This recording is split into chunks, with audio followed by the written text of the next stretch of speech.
é um escritor que foi definido, né? Muitos dizem que é Paulo, outros dizem que possa ser o apóstolo João, outros dizem que possa ser outro escritor.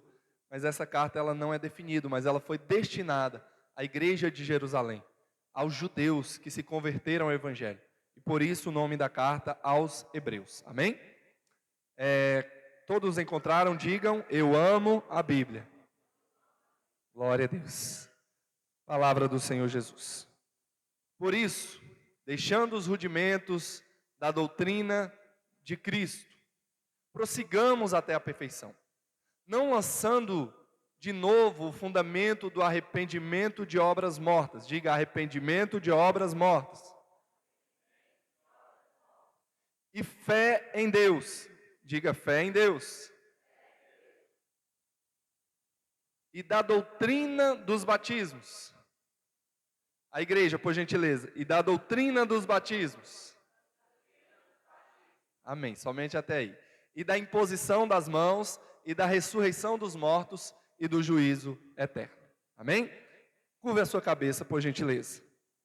Santo Deus, nessa noite, Pai, a Tua palavra será ministrada aos corações. Nessa noite, Pai, nós estamos aqui para Te adorarmos, entregarmos as nossas vidas em adoração ao Senhor. Nessa noite, Senhor Jesus, nós cremos que é uma noite de cura, nós cremos que é uma noite de salvação, nós cremos que é uma noite de libertação.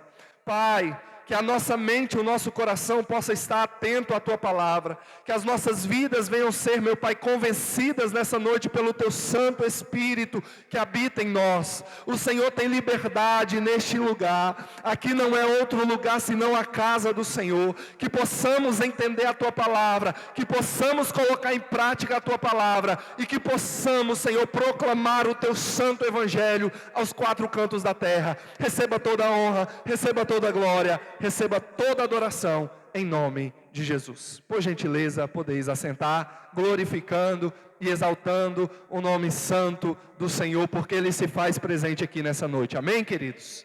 Glória a Deus.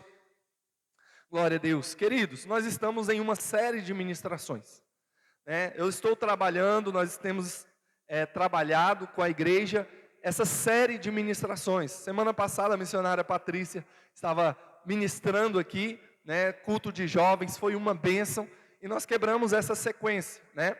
Mas hoje nós estaremos dando sequência a essas doutrinas, que são doutrinas básicas da nossa fé.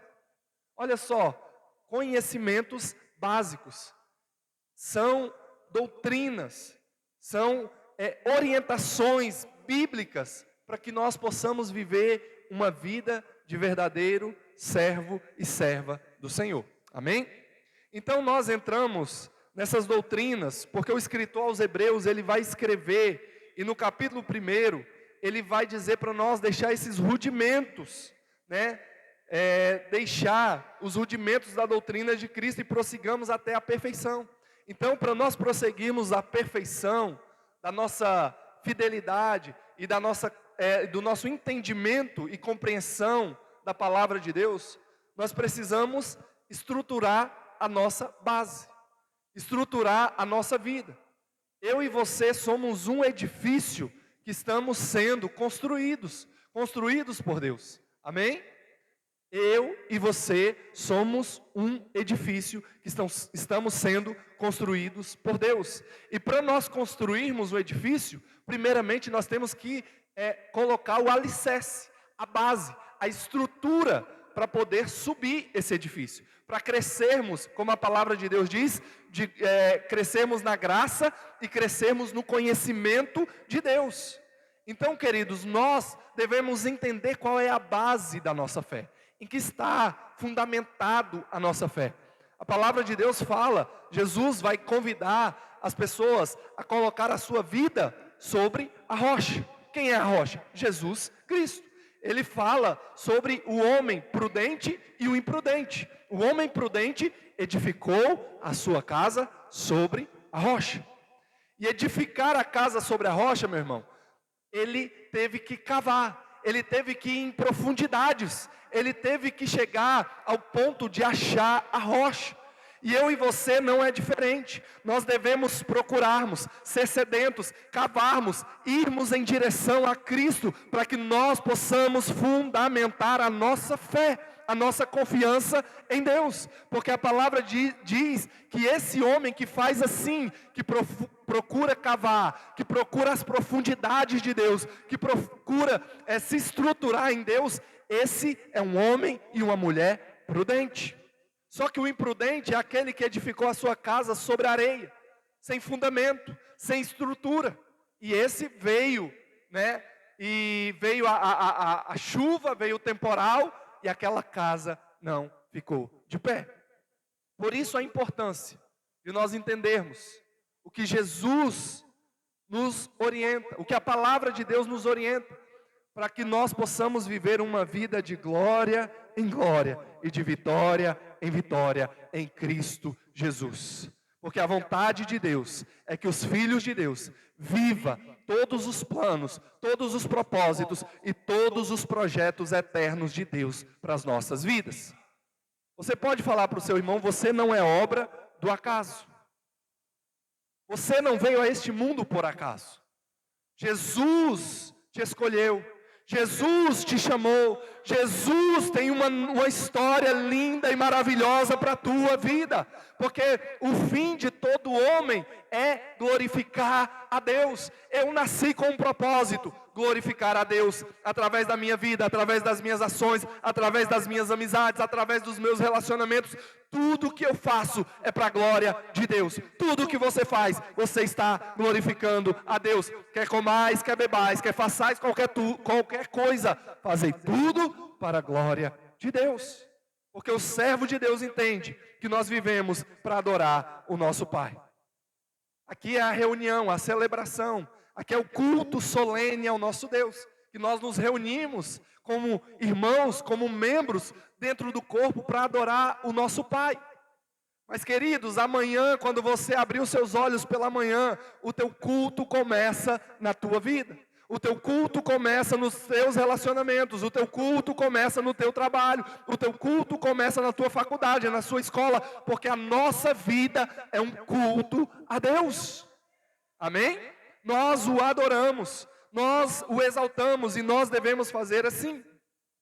E por isso a importância da nossa fé, da nossa vida estar fundamentada em Cristo.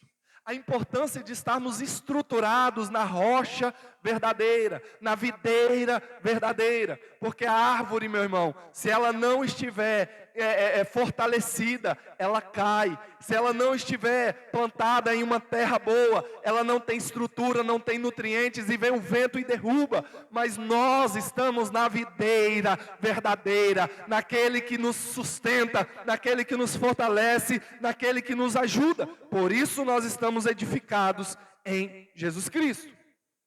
Dito isso, queridos, do qual eu e você estamos alicerçados, fundamentados, que possamos, cada dia mais em Cristo Jesus, amadurecermos, termos um crescimento exponencial na nossa vida com Deus. Não podemos ser eternos bebês, não podemos ser eternos dependentes espirituais, mas temos que buscar cada dia mais em Cristo, cavando em Cristo, orando, lendo a Bíblia, jejuando, me separando, cultuando a Deus através da minha vida. Ali eu estou alimentando a minha vida com Deus, e nada e ninguém nos para, mas nós estamos crescendo, nós estamos amadurecendo, nós estamos vivendo o que Jesus tem para nós quando agimos dessa forma. Por isso a necessidade das disciplinas espirituais. E disciplina espiritual, querido, é você se disciplinar, colocar em sua vida prioridades. E você pode se fazer essa pergunta nessa noite: será que Cristo tem sido a tua e a minha prioridade? O que nós estamos colocando na frente de Cristo? Qual tem sido a minha prioridade? Será que a minha vida de fato tem sido um culto a Deus? Eu quero levar você a pensar nessa noite, e se nós não estamos trilhando esse caminho, que possamos rever os nossos conceitos, possamos ressignificar aquilo que precisa ser ressignificado, e venhamos entrar no caminho, na rota, e fazer aquilo que agrada e alegra o coração do Pai. Amém? Então, que possamos crescer em Cristo exponencialmente. Aí nós entramos primeiro, a primeira doutrina básica da nossa fé, o primeiro fundamento estabelecido é o arrependimento de obras mortas.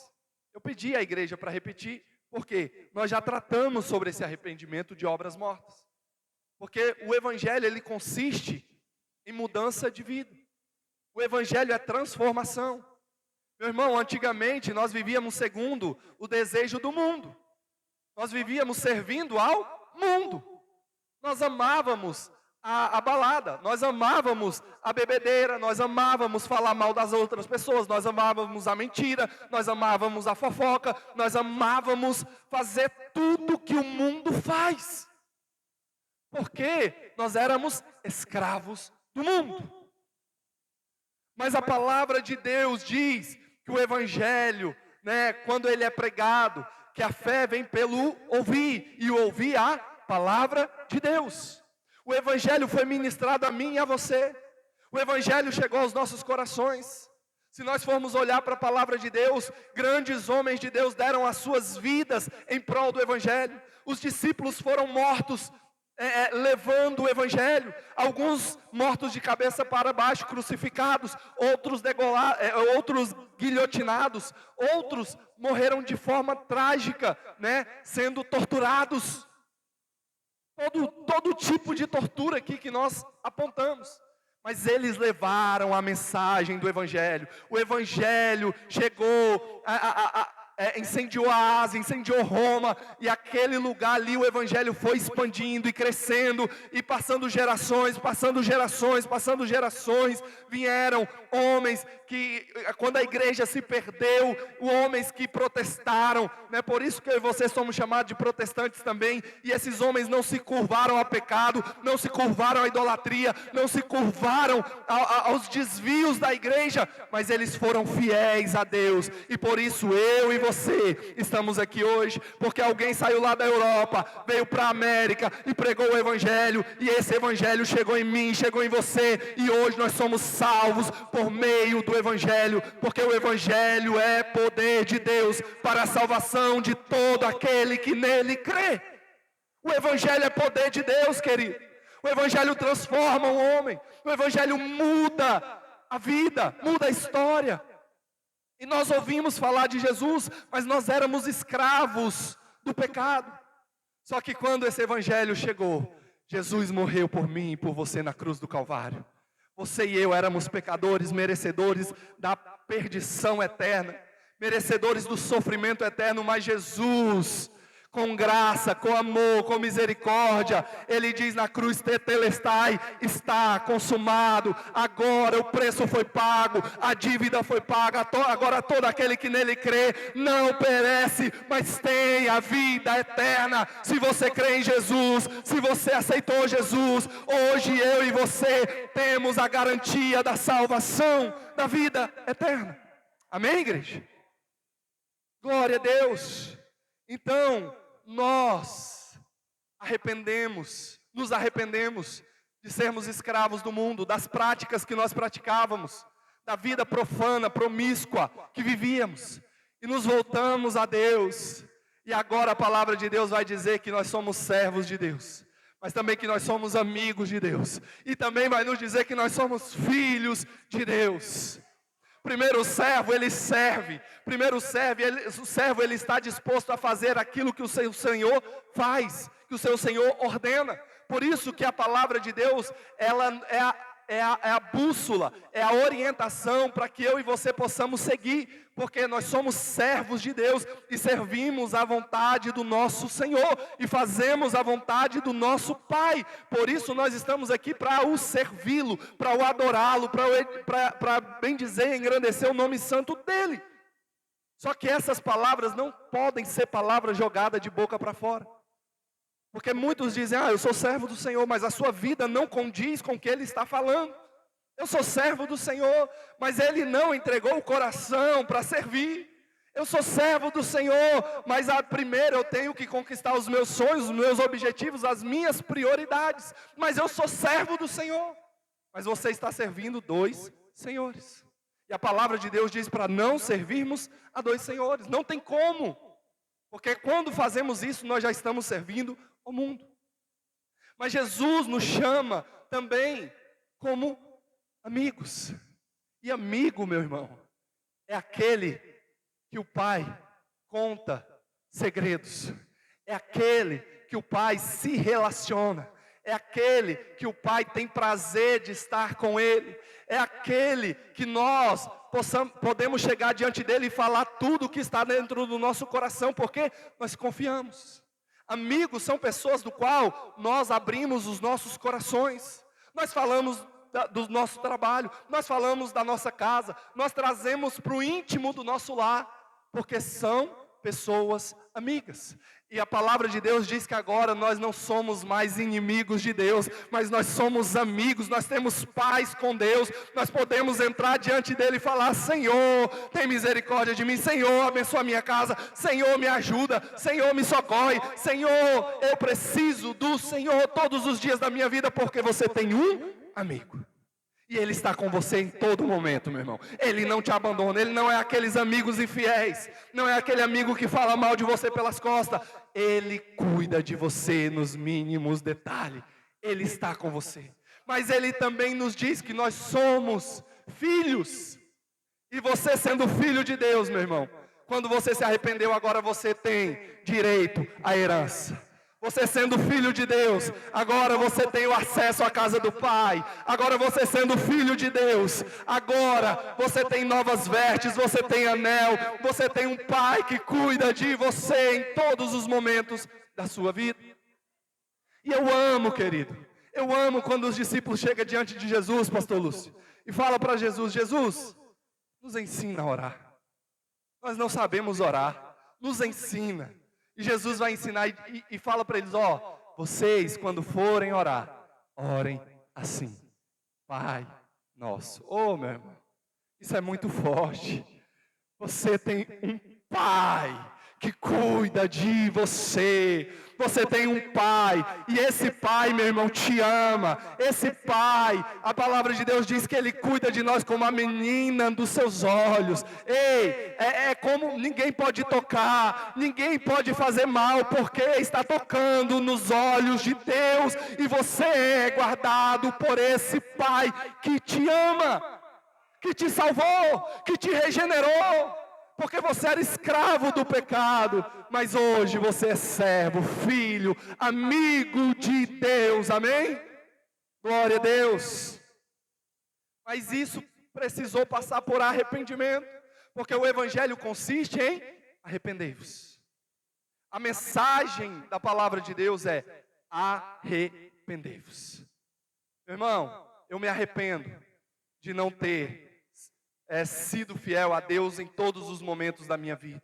Eu me arrependo de ter feito aquilo que desagradou a Deus. E quando nós reconhecemos: Senhor, eu estou fazendo tudo que é mal, porque como a irmã Diza leu aqui, o Deus desse século cegou o entendimento do homem, e o homem está cego espiritualmente, ele está morto espiritualmente. É necessário o Espírito Santo de Deus vir e convencê-lo e dizer: você precisa da graça e da misericórdia de Deus, se arrependa. Muda de vida. Você precisa viver o que Deus tem para você. E aí, quando esse evangelho, esse confronto da parte do Espírito Santo trata em nós, ali a palavra de Deus vai dizer que nós nos tornamos uma nova criatura em Cristo Jesus. E regeneração, meu irmão, é a ação do Espírito Santo em você, é a ação do Espírito Santo em mim, e nós fomos regenerados pelo Espírito de Deus, somos novas criaturas em Cristo Jesus. E passa pelo arrependimento, mas também passa pela fé, porque a fé vem pelo ouvir, e ouvir a palavra de Deus. Sem fé é impossível agradar a Deus. Sem fé não há mudança, não há transformação. Por isso que eu te convido hoje, meu irmão, abra o teu coração e creia no Evangelho, creia no Senhor Jesus Cristo, como o apóstolo Paulo diz, e será salvo tu e a tua casa. Creia nesse Evangelho que liberta, que transforma, porque Jesus morreu para nos dar a vida eterna. Amém? Então esse evangelho consiste também em fé. E fé, meu irmão, é acreditar no que ninguém está acreditando. É o firme fundamento das coisas que não se vê e a certeza das coisas que se esperam. É certeza que nós vamos morar no céu. É certeza que haverá o arrebatamento, Vanessa. É certeza que Jesus vem te buscar, igreja. É certeza que nós viveremos com Cristo na glória. É certeza que quando nós dobramos os nossos joelhos e o mundo olha, olha aqueles loucos, eles estão orando para quem? Eles estão falando com quem? Eu não estou vendo ninguém para quem eles estão falando, mas você tem a certeza que quando você dobra o seu joelho, tem um Pai no céu te ouvindo, tem um Deus ouvindo as suas súplicas, as suas orações, e Ele cuida de nós. Amém? Fé. E nós estamos fortalecidos nessa fé. E nós trouxemos os 3 princípios desta fé. Quem estava aqui, diga graças a Deus. Amém? Glória a Deus.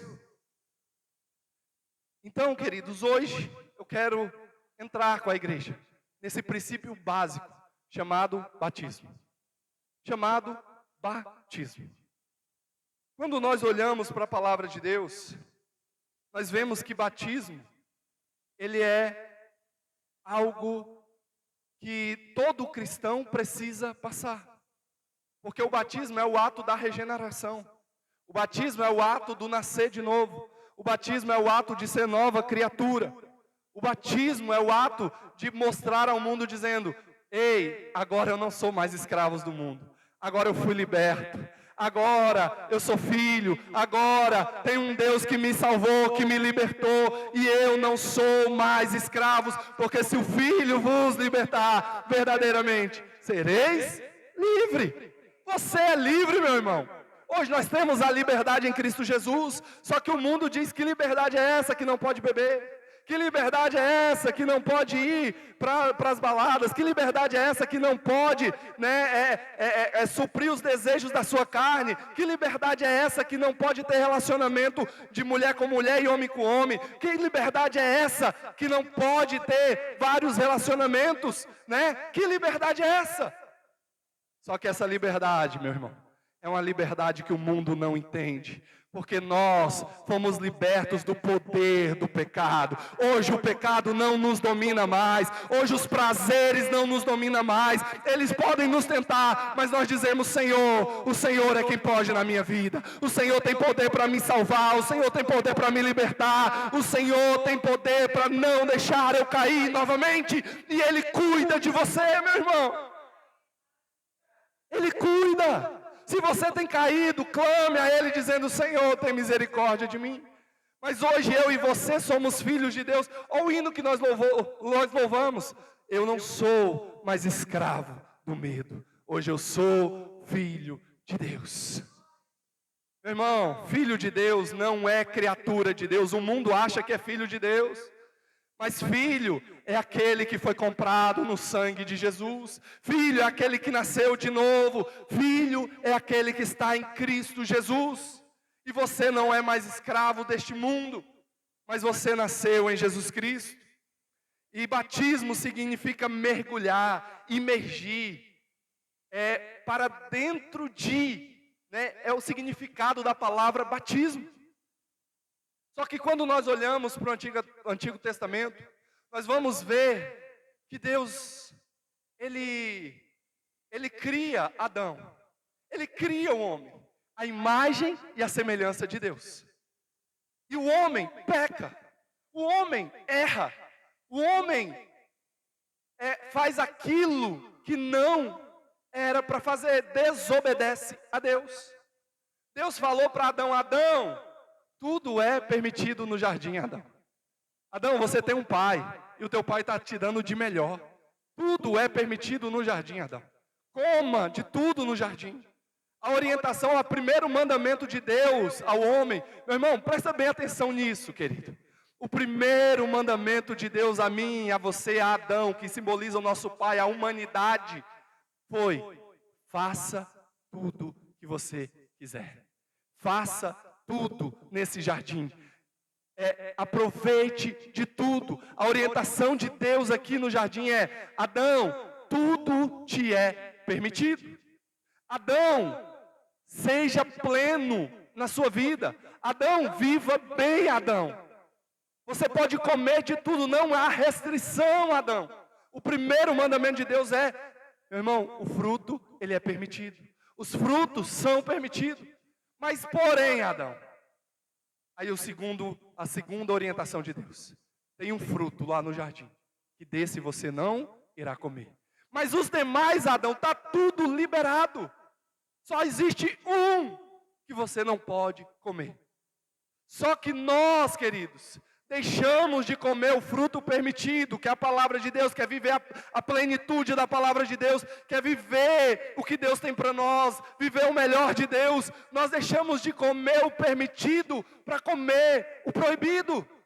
Adão deixou de comer aquilo que Deus falou, pode, Adão, coma, satisfaça, para viver a adrenalina, para viver o pecado, para ser igual a Deus, para desobedecer a Deus, porque o coração do homem foi enganado, e ele se deixou enganar porque queria ser semelhante a Deus. Adão foi negligente, e nós sabemos a história, todos caem, a humanidade cai, o pecado entra na humanidade, entra um combo, né, que eu tenho sempre tratado com a igreja.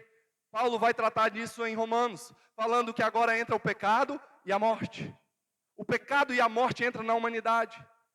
E essa ação, essa lei que se estabelece, agora vai dizer que todo homem morre. Em Adão existia a eternidade.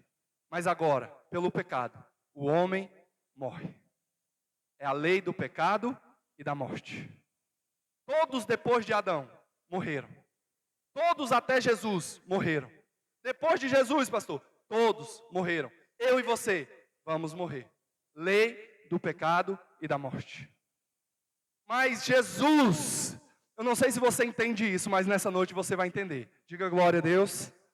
Jesus, ele vence o pecado e ele vence a morte. Até Jesus, meu irmão, ninguém tinha vencido o pecado, ninguém tinha vencido a morte, mas ele veio, morreu na cruz, ele foi perfeito em tudo, ele é o cumprimento da lei, e ele vem, morre na cruz, e ele vence o pecado, ele vence a morte e diz, ei, eu venci, e vocês também vencerão. Ei, eu estarei convosco todos os dias, até a consumação dos séculos, há uma eternidade, há um corpo de glória, e o Filho de Deus viverá com Cristo para sempre. Você entende isso nessa noite, amém? Então Jesus é a primícia dos que ressurgiram, que ressurgiu para a eternidade, e eu e você, agora, crendo nele, filhos dele, servo dele, nós viveremos com nosso Pai. Mas o batismo, nós olhando para a história, o homem peca, Adão peca, e aí vai vir um homem chamado Noé. Nós vemos que na história de Noé, Deus vai falar que não existia um justo na terra, que o homem se inclinou aos seus pecados, aos seus delitos, às suas vaidades, e o homem fazia aquilo que era mal diante de Deus. E Deus ficou irado com aquele povo, porque era um povo rebelde. Era um povo que não temia a Deus. Era um povo que fazia tudo contrário à vontade de Deus. Vivia escravos do pecado. E não existia nenhum justo. Mas a palavra de Deus tem sempre um mais, né? Mas existia um homem, chamado Noé, que era justo diante de Deus. A graça sendo manifesto no início. Nós vemos que Deus preserva a humanidade através de Noé, que vê o juízo de Deus, que Deus acaba com tudo, mata toda aquela geração, só Noé e sua família, Noé e mais 7, são salvos, porque estavam na arca, estavam dentro da arca. Hoje a nossa arca, meu irmão, nós entendemos que é a palavra, que é Jesus Cristo. Ele é a nossa arca. E os filhos de Deus que estão dentro da arca, esse o mal não toca, esse o inferno não toca, esse os demônios não toca, porque eles são filhos de Deus. E nós somos filhos de Deus, estamos na arca. E a graça de Deus é manifesta. E Noé e sua família são salvos. E aí vai se levantar um homem na terra de Ur dos caldeus. um homem idólatra, um homem que vivia uma vida profana. Só que Deus escolhe aqueles que não são para confundir os que são. Deus escolhe os improváveis. E Deus olha para esse homem e diz: Abraão, ou melhor, Abraão, sai da tua terra, do meio da tua parentela, para a terra que eu te mostrarei, e eu farei de ti uma grande nação. E Abraão sai, e Abraão ouve a voz de Deus, e Abraão, Deus cumpre várias promessas. Só que Deus fala: Abraão, vocês serão diferentes, vocês não serão iguais às demais nações, vocês agora serão o meu povo, eu cuidarei de vocês, Abraão. Ei, Abraão, e vai ter uma marca, vai ter um símbolo que vai identificar vocês, algo chamado circuncisão. Abraão, vocês vão ser circuncidados, vocês vão ter uma marca específica no corpo, e essa marca de vocês mostrarão que vocês têm um Deus que zela e vela por vocês, tem um Deus que prometeu e que esse Deus é fiel para cumprir todas as promessas, tem um Deus que vai cuidar de vocês em todos os momentos. Abraão, vocês serão circuncidados. E Deus estabelece a circuncisão, e eles circuncidam, e agora todo judeu, toda a descendência de Abraão é circuncidada. E a circuncisão na antiga aliança era essa característica dos filhos de Deus. Você lembra de uma história de Davi e Golias? Vocês já ouviram, amém? Quem ouviu, diga amém. Davi vê um filisteu chamado Golias, enfrentando, zombando do povo de Deus, dizendo: não tem um homem aí para vir me enfrentar, não. Não tem um homem para vir lutar contra mim, que possa me vencer. E aí Davi fica furioso. Davi olha para aquele gigante e diz: quem é esse incircunciso para afrontar o povo do Deus vivo? Quem é esse que não é filho de Deus? Quem é esse que não tem aliança com Deus para afrontar o povo de Deus? E Davi se coloca na posição, Davi entra em guerra e Davi derruba o gigante, dizendo: ei, Deus comigo, eu sou a maioria. Se Deus estiver com você, meu irmão, você é a maioria. Não há gigante, não há problema, não há luta, não há perseguição que possa te parar, porque eu e você somos filhos de Deus. Amém? Então a circuncisão é estabelecida. E agora ali era a aliança, era o pacto, era a marca do povo de Deus. Só que no Novo Testamento, um homem chamado João, ele começa a pregar, e ele começa a confrontar homens e mulheres, dizendo: ei, arrependam-se, arrependam-se, ei, raça de víboras, ei, pecadores, ei, pessoas, vocês que vivem segundo os seus prazeres,